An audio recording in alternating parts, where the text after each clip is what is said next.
Hello everyone, this is Kat and welcome back to My Hero Academia Podfic.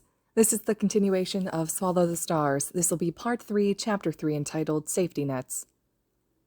Shota holds Izuku as he cries, and the only thing that keeps him from breaking down with him is the fact that he already had shed angry tears on the balcony. So many dead kids, and no one had noticed them missing, or cared to notice them missing, all because they had been quirkless. How many times has Shota heard Tsukuji talking about bringing in parents on charges of infanticide? How many times has Shota seen or read a brief news story of a kid who had jumped off a roof and died on the way to the hospital or been pronounced dead at the scene? It's a painful and bullshit fact of the current society that quirkless equals invisibility and nothing else. To be quirkless is to be less, and Shota had always hated that mentality. And despite his own hero status, made him hate heroics a little bit too, because quirklessness wouldn't mean as much of anything if the world didn't hold people with flashy, powerful quirks on such a high and shiny pedestal. He hears Hisashi move and feels him settle on the sofa, close enough that their knees touch, at first a casual brush and then a firm pressure. He doesn't raise his head from where his face is buried in Izuku's hair, but Hisashi understands him, more than he thought anyone ever could, and a hand soon settles on his shoulder and squeezes. The touch is so grounding that he tightens his arms around Izuku, and the boy buries himself further into Shota's chest and continues to cry. Everyone in Shota's life, everyone that he considers important to him in some way, has had to fight to get past his defenses and then stubbornly refuse to leave once at his side. Hisashi, a student already in the hero course, loudly declaring himself as Shota's friend with hardly any prior interaction and then not taking no for an answer. Nomuri, his senpai at the time, sweeping him along to after-school trainings and introducing him to the wonders of the support department. Tsukuji, someone who used to just be a colleague, joining him in his insomnia and offering drinks, alcoholic or otherwise, to get him through a rough night. But Izuku isn't like that. Izuku hasn't kicked down Shota's door, hasn't announced his presence and his intention to stay. Shota saw him shivering in the rain and pulled him inside without a second thought. Damn the consequences, damn the next steps, damn the sudden weight of responsibility. It's stupid and irrational and illogical, because he is not cut out to be a parent no matter the students he cares for at school. But he has seen, and still sees, under the surface, even when Izuku is smiling about quirks or laughing with Hisashi, something in Izuku that Shota recognizes within himself, something broken and abandoned that can't be put back together by someone who doesn't know. The thing that had ripped its way out of Izuku's small frame had been new and shocking and scary as all living hell. But broken is something Shota understands. Abandoned is something that Shota can fix. Eventually, Izuku's sobs turn into sniffles, which in turn settle into deep and even breathing. Shota combs his fingers through thick green-tinted curls and isn't surprised when Izuku doesn't react beyond nuzzling against Shota's collarbone. The kid is fast asleep, in dead weight in Shota's arms. The amount and the depth that Izuku has slept since Shota has known him is a little worrisome, but he thinks that can be a question posed to Nezu or maybe Shuzenji-san. It's not an injury, though, Shota had checked, which means it's not an immediate concern. "What the fuck are we going to do?" he asks, sounding just as exhausted as he feels. He's threadbare right now, and he needs Hisashi to set him straight. Leaning back into the corner of the sofa, not letting go of Izuku, not thinking that he really can at this point in time, Shota finally raises his head and meets Hisashi's gaze. The "we" is a silent concession, an admittance that he can't do this alone. Thankfully, he doesn't have to. Hisashi wipes his tears from his cheeks in a rough way that leaves a faintly irritated redness behind and reaches out to rub what part of Izuku's back he can reach through Shota's arms. The hand still on Shota's shoulder squeezes again. "Well," Hisashi has to stop and clear his throat, the tears sticking and making his voice wet and thick. "We do whatever we can." It's not really the answer that Shota wants. He looks away, gaze sweeping the apartment, noting Leo and Coco both sitting to the side of the room. Drawn in by the crying, maybe, but he can't look away for long, pulled back by the thumb sweeping across his shoulder and the tight way that Izuku keeps tugging on his sweater. "He's just a kid, Zashi. If he told me everything that happened to him, everything that was done to him, I don't know if I could handle it, but he's going to have to tell me, and I have to be able to receive that." "No." Hisashi shakes his head slowly, holding Shota's gaze so that Shota understands he means it. "He will need to tell someone. We'll find a therapist, a good one. Didn't Nezu just hire someone to handle mental health? I'm pretty sure I remember Inoue complaining to him about the number of kids wanting to vent, and the poor man is just a guidance counselor." Shota nods, remembering the day that the woman was brought in for brief introductions. He doesn't remember her name, though. She's a trauma therapist, I think, good with kids. Shota huffs a laugh through his nose and looks away, unable to make eye contact when he knows he's being transparent with his emotions. It sounds sarcastic even to him. Trauma. Yeah. It sounds like such a small word, incapable of encompassing the extent of what Shota can't even begin to imagine Izuku went through. He got something implanted in him, Hisashi. Something that breaks apart his body and kills people. I know. Hey, look at me. Gradually, almost begrudgingly, Shota listens to his friend and meets his gaze once more. It was awful. Hell, it's probably still awful, and will continue to be for a long time, but it's still trauma, Shota. And as much as we need to have respect for Izuku and acknowledge the sheer scope of the horror that he suffered through, we also can't make this into some huge problem that doesn't have a solution. We have to be level-headed adults. Hisashi cracks a grin at that, clearly finding the idea of them being anything more than shithead high schoolers funny. It's going to be all right. We'll get him adopted, get him into therapy, get him into school. We'll love him, yeah? Something relaxes in Shota's chest when Hisashi says that they will adopt Izuku, together. They're not married, don't live together, but Shota knows that he needs Hisashi involved in raising Izuku to be able to legally say that he and Hisashi are doing this together is more of a relief than he thought it would be. And he knows that the relief is showing in his eyes, in his small smile, but he doesn't try to hide it. Yeah, he agrees. For a while, they just sit there, touching where they can for reassurance and listening to Izuku breathe. Life is about to get significantly more complicated for all three of them, which is fucking saying something considering that two of them are pro-heroes and teachers, and the other is a survivor of human experimentation. But there's three of them now, so they'll be okay. No one is doing anything alone. I have to go, Hisashi says after 30 minutes or so of silence. I have to patrol for a few hours, helping to cover some areas for ectoplasm. Shota nods, and after Hisashi stands, gently settles Izuku down on the sofa. Some part of him hates breaking the tight grip that Izuku has on his sweater, but it doesn't wake him or make him fuss at all in his sleep, so it's probably all right. He walks Hisashi to the door and doesn't say anything when he leaves. The silence has settled into Shota's bones, and he's content to just sit in it until he's forced to have a conversation. While Izuku sleeps, Shota busies himself around the apartment, feeding the cats, starting a load of laundry, cleaning off the kitchen counter and stovetop. He's careful to not make too much noise at first, but that goes out the window when Leo knocks his keys off the half-wall and then hightails it out of the kitchen. Coco chasing him and just a thump around in the bedroom. Shota tenses at the noise, but when he looks to the sofa, he finds Izuku still fast asleep. He's just coming in from hanging his laundry on the line across the balcony and considering starting another load for bed sheets when a short series of knocks rap against the door. Shota checks the time before moving to let Nezu inside. The rat has only been to Shota's apartment twice before, both times unpleasant in Shota's memory because of the early hour and the topic of conversation. The first time, briberies to convince him into a teaching role. The second time, his numerous expulsions. Nezu steps in and takes off his shoes, infallibly polite regardless of the circumstances. Aizawa-san, he greets with a non-quite human smile. To what do I owe the pleasure of your summons? You didn't explain much on the phone. With a flat look, Shota sighs and steps toward the living room, gesturing for Nezu to follow. Izuku has shifted since the last time Shota checked on him, but his head is still on the pillow, hair spilling all over and around his face, and his breathing is still even. Distantly, Shota wonders just how much the kid could sleep through, how much noise he had to put up with at the research facility. Oh. Nezu comes to a stop beside him. I see. His paws clasp in front of him, tail swishing slowly, a motion that Shota has learned to read his interest. Nezu looks Izuku over quickly, then tilts his head up to Shota. I think I would like an explanation. Do you have tea? Black or green? Shota asks, moving to the kitchen to fill the kettle and start it running. Nezu responds that he doesn't mind either, so Shota takes the box of black tea from the pantry. As the kettle bubbles in the background, he leans against the counter, folding his arms over his waist. Nezu sits at the table and looks at him expectingly. So Shota tells him everything. The facts, the assumptions, the pieces of information Izuku had started to say and then abandoned for something safer. The scars, the talk of Tess, the thing inside of Izuku that he definitely is afraid of, to some extent, but doesn't seem to want to get rid of.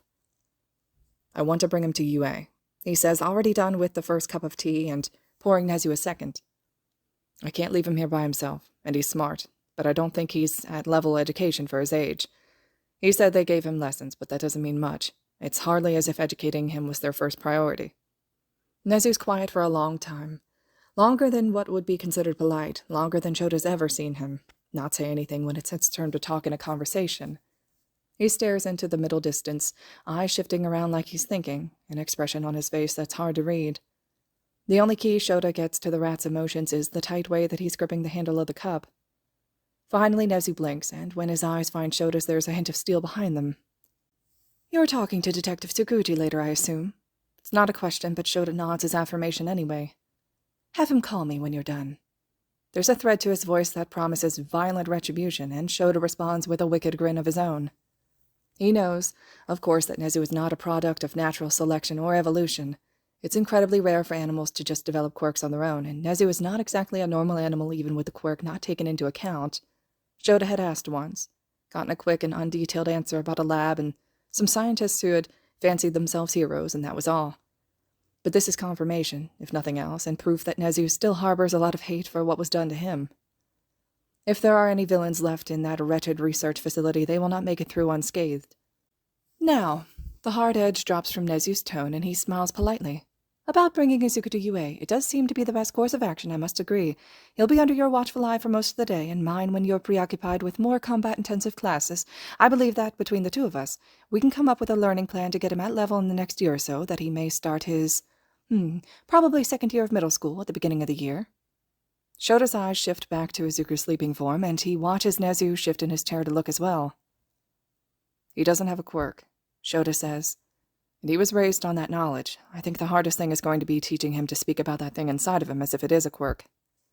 What happened to Izuku can't become public knowledge, and identifying that thing as anything but a quirk would only lead to discrimination and fear." Nezu hums, thoughtful. "Yes, it will be a difficult habit to break, but I have an idea about how to get him past that mental block. Later, though, after he settles." He tilts his head around, ears swiveling. "This is a good home for him." The statement would be kind if it wasn't so calculating. "Anyone else would be too soft for him after coming from a place like that. You're a good balance." He laughs, and then, "Perhaps Kayama-san deserves a raise." "Don't go rewarding her for something I'm doing." Shota glares, but that only makes Nezu laugh more. He waves away Shota's bitterness. "You can take the next 2 days off. It's no trouble for Ishiyama-san to cover your home room since you so graciously left him without his throne this year." Nezu grins but doesn't linger on the comment. "I'll arrange for furniture to be brought in for him tomorrow. I think your second bedroom is still empty, yes? Might be best to get him out of the apartment for the duration, though." Shota grunts in acknowledgement, even if it bothers him that Nezu knows with absolute certainty that he hasn't even made an office out of his second bedroom, and he's just asking to be polite. "I'll call Namuri and have her go shopping with us. Kid needs more clothes." "Do try not to dress him in all black." And that tone is clearly teasing, so Shota smirks instead of baring his teeth. "Shall we wake him? I hate to interrupt his sleep, but I must admit that I'm eager to talk with him." When Shota doesn't immediately stand, Nezu turns to him gentle and somewhat pitying. "Ah, you're not sure where his boundaries are." Shota's lips flatten and he looks away. "He's already told me he doesn't like to be touched without warning. I don't want to do something that's going to fuck this up." "And how did he react when you tried?" Shota blinks slowly, remembering the hard flinch, the halting breath, the apology followed by the request to anchor himself by holding on to Shota's sweater for dear life, fear, and then a desperate need to be grounded through the same close contact that he had fled from. Without another word, he gets to his feet and walks into the living room. There's enough space between the edge of the sofa and the low coffee table that Shota feels that's a good place to perch for now. "Izuku," he says, keeping his hands in his lap. "Izuku, wake up. Nezu's here to see you." Bafflingly, despite having slept through the noise from earlier, the cats and the cleaning and the street sounds while the sliding door was open, Izuku's brows pinch, his nose crinkles up, and a small sound of complaint rises from his throat. It's arguably cute. "Izuku, you've slept for almost an hour. Wake up and I'll make you some tea." One green eye cracks open, watching Shota from under a veritable mass of curls. Izuku blinks. Slow, then blinks again much faster. Understanding washes over him visibly. In less than a second, he's up, hands folded in his lap, spine straight. Shota doesn't move, just watches as Izuku scans the room and takes everything in, up to and including Nezu, who's still seated at the table in the kitchen. Izuku doesn't settle down until his eyes move back to Shota, and then he deflates one piece at a time. Shota watches as his shoulders sag, his hands unknot themselves, his head and eyes droop. He's never seen someone work their way out of tension like that. Like, they're afraid of letting go too fast in case they need to defend themselves halfway through. For most of the people Shota knows, it's one or the other, tension or relaxation, alert or aloof. Izuku's apparently determined to do everything in his own way. Sorry, Izuku says, bringing a hand to rub at his eyes. It's easier to see the bags under them now that Shota's attention isn't so divided. I didn't mean to fall asleep. You needed it. Shota, truly unconcerned, shrugs and gets to his feet. Come say hi to my boss. This conversation, at the very least, will be highly interesting. Izuku isn't sure what to think of Principal Nezu. His first thought is confusion. Nezu is obviously an animal, though the exact type is impossible to determine. A rat would make sense, given his name, but his ears are distinctly bear-like, and his tail is far too similar to that of a dog, but it would probably be rude to ask, so Izuku doesn't. His second thought is that Nezu is very polite, not nice, maybe, but Izuku has dealt with other people with a high level of intelligence, and there's always a thread of something in them, their posture and speech patterns and mannerisms, that is distinctly a self-inflicted otherness and superiority to those around them. Izuku sees that, a little, in the way that Nezu holds his head and sips his tea, but politeness, the principal has that in spades. His third thought, which comes to him several minutes into the conversation, is that Nezu is testing him. It's not an obvious thing. Izuku just notices that Nezu isn't asking many direct questions with the expectation of yes or no answers like Izuku's used to. Instead, they're all open-ended and rather leading. Sometimes they're not even questions, just statements that feel like questions that make Izuku feel the need to respond. Maybe Nezu suspects an ulterior motive from Izuku, or maybe he's just playing mind games, which would not be exactly surprising to Izuku. He's already established, after all, that Nezu is quite intelligent, and not exactly nice. So, Izuku-kun, Nezu says, and Izuku can already tell this is going to be another one of those questions that he feels like he's being graded on. Aizawa-san here tells me that you have quite the powerful and dangerous ability. What can you tell me about it? Izuku turns his eyes, wide with fear, to Aizawa, who is seated at the table with him, cup of tea so far untouched. I'm not going to hurt him, Izuku promises, voice fast and breathless. He's suddenly terrified that Nezu is thinking that maybe this is a bad idea, that Izuku would be better kept under lock and key, far away from Aizawa and Hisashi. But Nezu only waves a pause, if dismissing the notion entirely, which does ease Izuku's fears a little. No, I know that. I can see that you're rather fond of him. Izuku blushes but doesn't deny it, and no one mentions how red his cheeks have become. I'm merely curious if you know anything about it. At first, all Izuku does is shake his head, while he convinces himself to breathe his skittish heartbeat away. Nezu is not going to take him away from Aizawa. He's safe here. He's not leaving. Not really, he says when he trusts his voice. The doctors never told me anything. I only know what I overheard while they were running tests on me. Here Nezu pauses, taking a long sip of his tea and staring off somewhere above Izuku's head. Ah, yes, scientists and their beloved tests. He says the word with bitterness and distaste, his upper lip curling back just enough to show a hint of teeth. It's the first time that Izuku has seen Nezu look mean. Izuku breathes out slowly through barely parted lips, every piece of information that he's puzzled together about the principal finally settling into place. You had them too. Beside him, Aizawa shifts, looking between Izuku and Nezu. Izuku spares him a glance before going right back to focusing on the principal. Nezu turns a sharp look to Izuku, but it's not a mean look. If anything, Izuku would call it pleased, though it's just far enough removed from human that it's hard to tell. Yes, my name there was C-33. I was the 33rd successful chimera, the 13th successful between 3 animals, and the 4th successful test subject to take on an artificial quirk. I was also the last because I escaped and dealt with them. His smile is menacing. Izuku can only begin to imagine what Nezu did to get out of there and get his revenge. One would think that with so many unlucky numbers tied to me, they would have been able to see that end coming. He sips his tea serenely, and Izuku can't help but giggle. It's not because he finds any of this funny, but there is a giddy little, what the hell is happening right now feeling that's bubbling in his chest, and laughter is the only way to let it out that isn't going to lead to a complete breakdown. He wonders, distantly, if Nezu killed any of the scientists. He wonders, and this thought is much closer, if Nezu would condemn him for killing the 2 people who chased him down in the street, let alone how many died when the building had collapsed. They called me 15, he says once he'd settled down. I was the youngest, even including the 2 who arrived after me. One of the girls, 4 maybe, said that I was a baby when they brought me in. I don't know if she was lying or not, but I don't remember having a family or anything except growing up in the facility. He fidgets with the edges of his bandages and then decides that maybe that's not a good idea, and twists his fingers together instead. It hurts, but it's grounding. All of us were tested. Mental strength and intelligence, physical endurance with blood pressure, empathy levels. Izuku rattles off the easy tests, the ones that don't give him nightmares. And then, when I was 6, some of the others started disappearing. It was one at a time, slowly, but it was hard not to notice immediately. We shared everything except our bedrooms. They stopped showing up to breakfast and dinner. Their rooms were locked. When I asked, the adults just said that they weren't useful to them anymore. This is the only thing you're good for. If you can't do this, you're no use to us or anyone.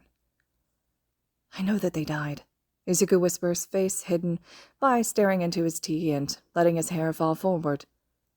It just took a few years before I found out how. Izuku, Aizawa says, the first time that he's spoken since handing off a cup of tea to Izuku. You don't have to say anything that you don't want to. He nods. Of course he knows that. Aizawa told him this morning that if he doesn't want to answer, he can just say so, but instead of saying so, his lips pinch together and he reaches out for Aizawa's sleeve, stopping just before touching. Can I? He figures that, if he needs Aizawa to ask permission to touch, then Izuku should work that into his vocabulary as well. Of course. You can hold my hand, if that would be better. Aizawa turns his hand over, palm up, an offering, but not a requirement.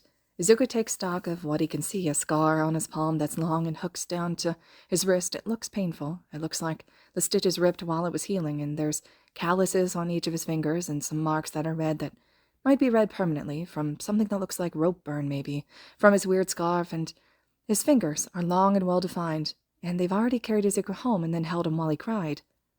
It's a safe hand, a safe touch.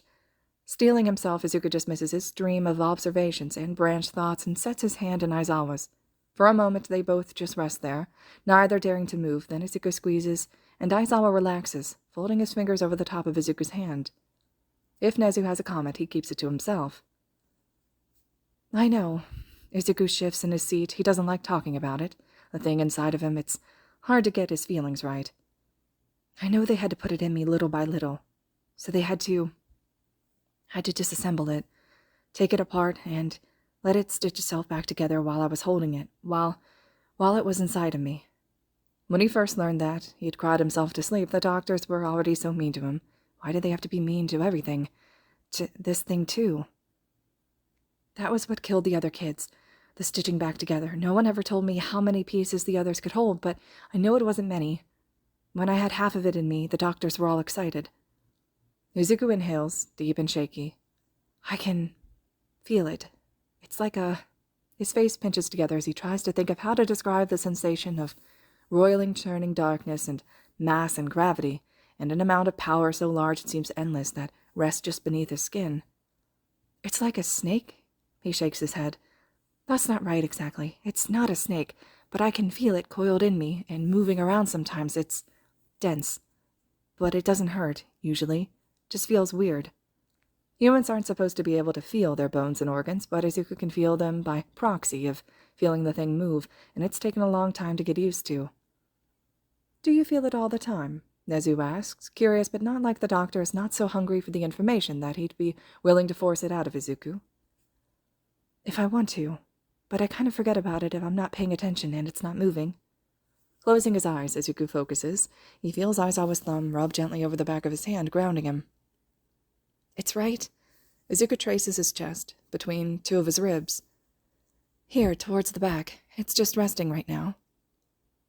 When does it usually move? This time it's Aizawa, and Izuku opens his eyes to find those dark eyes already on him. Is there a pattern to it? Izuku casts his mind back to when he'd felt it moving, that twisting pressure sensation that makes his palms burn. When I'm emotional, he says, and he's confident that he's correct. Bad emotions. Like if I'm scared. You never feel it in your whole body? No, Izuku shakes his head. Well, not if my palms are covered. Nezu sets his cup down, directing Izuku's attention back to him. So exposing your palms activates it? A nod. There are marks on my palms. Black on the right and red on the left. When they're exposed, they swap colors. I got the black one first.